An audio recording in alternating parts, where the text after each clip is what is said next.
नमस्कार दोस्तों। अगर आप न्यूज़ से थोड़ा सा भी जुड़े हुए हैं तो आपने एक नाम ज़रूर सुना होगा, ईडी। ईडी की रेड आजकल सबसे ज़्यादा वायरल है। कभी दिल्ली के एक्साइज मामले में, तो कभी छत्तीसगढ़ के महादेव बेटिंग ऐप वाले मामले में, तो कभी सोनिया गांधी और राहुल गांधी के नेशनल हेराल्ड के केस में, तो कभी कोलकाता के एसएससी रिक्रूटमेंट केस में टीएमसी नेता पार्था चटर्जी वाले मामले में। ईडी का नाम हर जगह आता रहता है, लेकिन ऐसा क्यों है कि बड़े बड़े नेता हों, एक्टर्स हों या फिर बिजनेसमैन हों, बड़े बड़े पावरफुल लोगों के यहाँ या तो ईडी की रेड पड़ती है या फिर उन्हें ईडी के दफ्तर में पूछताछ के लिए बुलाया जाता है। कभी रणबीर कपूर या श्रद्धा कपूर ईडी के पास हाजिरी देते हैं, तो कभी हीरो मोटरसाइकिल वाले पवन मुंजाल के घर पर भी ईडी के लोग पहुंच जाते हैं। यहाँ तक कि बीबीसी को भी ईडी अपने घेरे में ले चुकी है। एनफोर्समेंट डायरेक्टरेट यानी कि ईडी हमेशा विवादों में रहती क्यों है? आखिर ये ईडी है क्या, क्या करती है, क्यों बनाया गया इसे, कैसे काम करती है, और आखिर ईडी के साथ ऐसी क्या दिक्कत है जिसकी वजह से इसकी पावर को लेकर सुप्रीम कोर्ट में आज बहस चल रही है। आज इन सारे सवालों के जवाब मैं आपको सुनाने वाला हूं हिस्ट्री कनेक्ट के इस एपिसोड में। नमस्कार, मेरा नाम है सिद्धार्थ सिंह और स्वागत है आपका हिस्ट्री कनेक्ट में। कहानी शुरू होती है 1956 से, जब वित्त मंत्रालय के डिपार्टमेंट ऑफ इकोनॉमिक्स अफेयर्स ने विदेशी मुद्रा से जुड़े कानूनों के उल्लंघन के लिए एक यूनिट बनाई, और इस छोटी सी यूनिट का नाम था एनफोर्समेंट यूनिट। इनका काम था फॉरेन एक्सचेंज रेगुलेशन एक्ट यानी कि फेरा में गड़बड़ी का पता लगाना। इस यूनिट का हेडक्वार्टर दिल्ली में था और दो अलग अलग यूनिट्स थी जो कि बॉम्बे और कोलकाता में थी, और 10 से भी कम लोग यहाँ पर काम करते थे। अगले ही साल यानी 1957 में इस यूनिट का नाम बदलकर एनफोर्समेंट डायरेक्टरेट यानी कि ईडी कर दिया गया। कुछ सालों बाद यानी 1960 में डिपार्टमेंट ऑफ इकोनॉमिक अफेयर्स से निकालकर इसे वित्त मंत्रालय के ही डिपार्टमेंट ऑफ रेवेन्यू के अंडर कर दिया गया। लेकिन तब भी इसका मेन काम वही था, यानी फेरा यानी कि फॉरेन एक्सचेंज रेगुलेशन एक्ट से जो मामले जुड़ते थे उनकी जांच करना। 1947 के इस कानून ने ईडी को पावर दी थी ये पता लगाने की कि डॉलर में जो लेन देन हो रहा है कहीं उसमें कोई गड़बड़ी तो नहीं हो रही है। सिंपल वर्ड्स में अगर समझा जाए दोस्तों, तो हमारा जो डॉलर का खजाना है उसे बचाना बहुत ज़रूरी है, क्योंकि इसी डॉलर की हेल्प से ही ज़्यादातर देशों में ट्रेड होता है। अब ट्रेड अच्छे से चलता रहे, डॉलर का खजाना कभी कम ना पड़े, इसलिए सरकार ने कुछ लिमिट्स लगा रखी हैं कि अगर किसी को भी भारत से बाहर जाना है तो वो एक बार में इतना ही पैसा लेकर जा सकता है, उस लिमिट से ज़्यादा पैसा लेकर नहीं जा सकता। बाद में 1973 में इस कानून को और सख्त किया गया। ये वो दौर था जब देश में हम भुखमरी से तो कुछ बाहर निकल आए थे, लेकिन युद्ध में उलझ गए थे।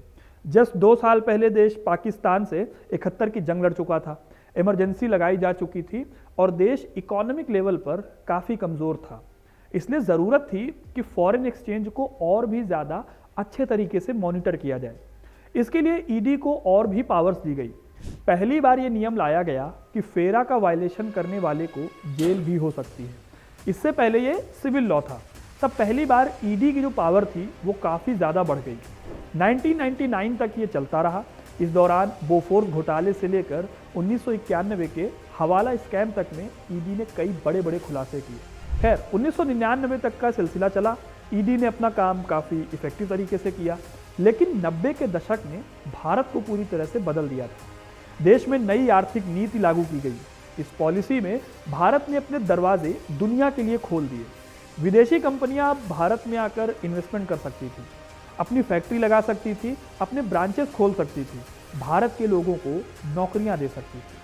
कुल मिलाकर ये एक नए भारत की शुरुआत थी, जहां पर विदेशी करेंसी की खूब आवाजाही होने वाली थी।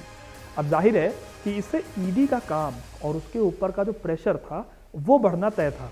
इसीलिए 1999 में इस एक्ट को और स्ट्रिक्ट किया गया और इसका नाम बदलकर फेमा एक्ट कर दिया गया। फेमा यानी कि फॉरेन एक्सचेंज मैनेजमेंट एक्ट। इससे पहले ये फेरा एक्ट हुआ करता था। इस नए कानून में ईडी को और पावर्स दी गई ताकि बढ़ते फॉरेन एक्सचेंज को अच्छे से मैनेज किया जा सके।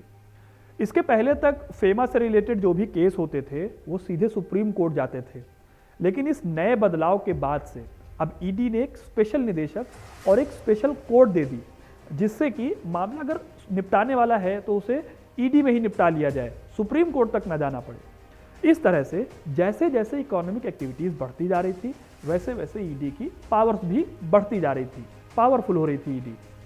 लेकिन दोस्तों, ईडी को सबसे ज़्यादा ताकत तब मिली जब आगे चलकर एक और कानून लाया गया, PMLA, यानी कि prevention of money laundering act 2002।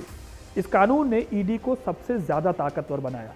अब देखिए, मनी की लॉन्ड्रिंग, इसका मतलब है पैसे की धुलाई करना, यानी कि ब्लैक मनी को वाइट कर देना।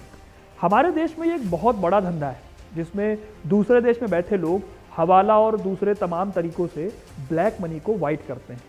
जैसे कि हवाला में पैसे को एक से दूसरे से तीसरे आदमी तक घुमाया जाता है, जिससे ये पता ना चले कि पैसे का असली सोर्स क्या है, और ये जो काला धन है ये आ कहाँ से रहा है ये भी कभी ना पता चले। स्मगलिंग, इनसाइडर ट्रेडिंग, धोखाधड़ी जैसे तमाम गलत धंधे इसी मनी लॉन्ड्रिंग से जुड़े हुए हैं। यहाँ तक कि इस पैसे का इस्तेमाल टेररिज्म यानी कि आतंकवाद को फैलाने में भी होता है। तो 2002 में PMLA के साथ मनी लॉन्ड्रिंग को रोकने का काम भी ईडी को दे दिया गया। अब आता है एक और ऐसा कदम जिसकी वजह से ईडी की ताकत 7 समंदर पार बैठे लोगों पर भी भारी पड़ने लगी। आपने नीरव मोदी, ललित मोदी और विजय माल्या जैसे बिजनेसमैन के बारे में सुना होगा, जो कि हमारे यहाँ हजारों करोड़ रुपए का घपला करके भारत से बाहर भाग गए। इन लोगों की वजह से सरकार काफ़ी परेशान थी। इसीलिए 2018 में एक नया एक्ट लाया गया, जिसे आर्थिक भगौड़ा अधिनियम यानी कि इकोनॉमिक फ्यूजिटिव ऑफेंडर्स एक्ट कहा गया। इस एक्ट के हिसाब से आज अगर कोई शख्स नीरव मोदी या फिर विजय माल्या की तरह घपला करके देश से बाहर जाता है, तो ईडी उसकी संपत्ति को जब्त करके नीलाम कर सकती है। दोस्तों, इसी कानून का इस्तेमाल करके इस साल ईडी ने माल्या और नीरव मोदी और मेहुल चौकसी की 33,862 करोड़ रुपए की प्रॉपर्टी जब्त की। इस तरह से ईडी आज 3 कानून का इस्तेमाल करके अपनी ताकत दिखा सकती है। पहला तो है 1999 का फेमा एक्ट, जिसे कई बार बदला जा चुका है। दूसरा है PML एक्ट 2002 और तीसरा है आर्थिक भगौड़ा अधिनियम 2018 वाला। आज ईडी एक बहुत बड़ा ऑर्गेनाइजेशन है। देश के 5 अलग अलग हिस्सों में इसके रीजनल ऑफिस हैं और एक साथ बहुत सारे केसेस पर यह काम कर रही है। सोनिया राहुल गांधी से जुड़ा नेशनल हेराल्ड केस, दिल्ली के मंत्री सत्येंद्र जैन का मनी लॉन्ड्रिंग केस, दिल्ली के उप मुख्यमंत्री से जुड़ा एक्साइज केस, मुंबई का पालरा चौल केस जिसमें शिवसेना नेता संजय राउत का नाम है, कोलकाता में स्कूल भर्ती घोटाला जिसमें कि TMC नेता अभिषेक बनर्जी का नाम है, और बिहार के पूर्व मुख्यमंत्री लालू यादव से जुड़ा नौकरी के बदले जमीन लेने का मामला। ये सारे ऐसे केस हैं जिनकी वजह से ईडी हमेशा न्यूज़ में रहती है और कंट्रोवर्सी में भी रहती है। अब आप देख ही चुके हैं कि तमाम बड़े अपोजिशन के नेता किसी न किसी मामले में ईडी के जांच के दायरे में रहते हैं। तो सबसे पहले तो ये आरोप लगना ही है कि इस पर्टिकुलर ऑर्गेनाइजेशन का पॉलिटिकल मिसयूज हो रहा है। सरकार अपने विरोधियों को परेशान कर रही है। अपोजिशन ने कई बार ये आरोप लगाए हैं कि 2014 के बाद से जितनी भी रेड ईडी ने कंडक्ट की हैं, उसमें से 90% छापेमारी सिर्फ और सिर्फ अपोजिशन के नेताओं पर ही की गई है। लेकिन इस तरह का आरोप नया नहीं है, पहले की तमाम सरकारों पर भी ऐसे आरोप लगते रहे। खासकर जब इंदिरा गांधी PM थी तो उन पर यह आरोप लगता था कि वो विरोधियों के पास CBI या फिर इनकम टैक्स के लोगों को भेजकर रेड करा देती हैं। अब अंतर यह है कि आज मौजूदा सरकार पर CBI और इनकम टैक्स के साथ साथ ईडी के इस्तेमाल का भी आरोप जुड़ गया है। हालांकि ईडी इस पर कुछ अलग बात कहती है। उसका कहना है कि उसके टोटल केसेस के 3% से भी कम ऐसे केस हैं जो MPs या फिर MLA से जुड़े हैं। साथ ही एजेंसी का ये भी कहना है कि वो जिसको पकड़ती है उनमें से 96% मामलों में सज़ा ज़रूर होती है। मतलब कि वो बिना बात किसी को गिरफ्तार नहीं करती, उनके पास एक सॉलिड एविडेंस होता है। लेकिन अभी एक सबसे ज़रूरी बात जो बतानी रह गई है वो ये है कि ईडी काम कैसे करती है। क्या वो पुलिस का काम कर सकती है, यानी क्या वो लोगों को गिरफ्तार कर सकती है? आपको जानकर हैरानी होगी दोस्तों कि ये सारे सवाल अभी सुप्रीम कोर्ट के पास भी पहुंचे हुए हैं। और पहुंचते कैसे नहीं, इतने बड़े बड़े लोग फंसे हैं ईडी के जाल में, तो इस तरह का मामला तो उठना वाजिब था। यही नहीं, अभी हाल ही में मद्रास हाई कोर्ट ने कहा है कि भले ही ईडी पुलिस नहीं है, लेकिन अंडर सेक्शन 167 ऑफ CRPC वो अरेस्ट भी कर सकती है और रिमांड पर भी लेकर जा सकती है किसी को। वो किसी गिरफ्तार व्यक्ति को अपने कस्टडी में भी रख सकती है। पिछले साल भी इस पावर को लेकर बवाल मचा था। तब सुप्रीम कोर्ट ने ईडी की अरेस्ट करने की पावर को रोका नहीं था। साथ ही इस बात पर भी मुहर लगा दी गई थी कि किसी को गिरफ्तार करते वक्त ईडी को चार्जशीट दिखाना जरूरी नहीं है, केवल इतना बताना काफी है कि किस आरोप में गिरफ्तार किया जा रहा है। और शायद लोगों को इसी की वजह से ईडी से सबसे ज्यादा डर लगता है। अब इसीलिए ये मामला फिर से सुप्रीम कोर्ट में रिव्यू के लिए पहुंचा है। ये भी सवाल है कि क्या ईडी को अधिकार है कि वो किसी आरोपी की संपत्ति को अटैच कर ले। अब देखना होगा कि सुप्रीम कोर्ट इस मामले में क्या फैसला लेता है। तो ये थी ईडी के बनने से लेकर आज तक की कहानी, जिससे कि बॉलीवुड के बड़े बड़े स्टार्स, पॉलिटिकल लीडर्स और यहाँ तक कि बड़े बड़े बिजनेसमैन भी आजकल डरने लगे हैं।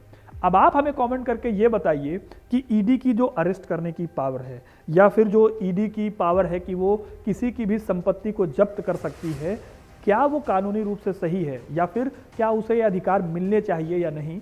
हमें कमेंट करके ज़रूर बताइएगा। वीडियो को लाइक और शेयर करना ना भूलिए, और ऐसी ही इंटरेस्टिंग कहानियों के लिए, इतिहास से जुड़ी हुई कहानियों के लिए हिस्ट्री कनेक्ट को सब्सक्राइब जरूर करें। धन्यवाद।